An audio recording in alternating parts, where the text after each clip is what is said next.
Betul kan aku cakap tim ni padu kan? Dan kalau kau nak menang lawan tim ni, kena shutdown 2 orang ni, Ciku, Valen. Kalau kau tak shutdown 2 orang, kau takkan menang kan. So in the end CG menang versus Timbre 2-0, membantai mah kan. Tak bagi muka, tetap dapat ke Timbre.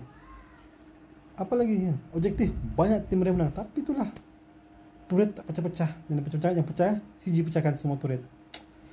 Basic gameplay, okay? Sikit aku nak komplain soal Timbre. Timbre ni sebenarnya pemain dah agak padu, tapi aku tak faham coach dia apa dia buat.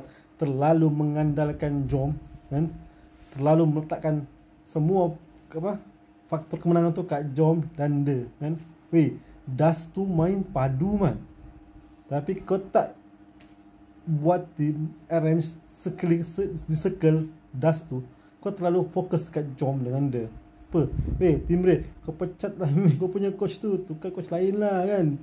CG bila dua otak ni bergabung dengan Galas dan Ciku campur dengan Ren, Cody Banks, senang buat kerja terus mat.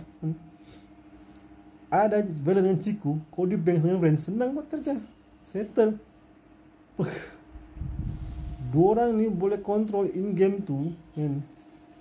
Bagi peluang, bagi ruang untuk Y3, bagi ruang untuk Amzik keluarkan damage, bagi ruang untuk Gary keluarkan damage kan. So bagi aku dorang ni padu lah man. Tim pertama layak playoff kan. Kau nak kata tak padu macam mana lagi? Ternyata padu lah dia kan. Tahniah CG, tim pertama layak playoff kan. Rasa masih banyak lagi korang simpan skill-skill ni kan. Sebanyaknya masih banyak benda lagi kau simpan lagi kan. Apapun, good luck nanti Ahad jumpa SRG. Padu man Ciku guys, CG.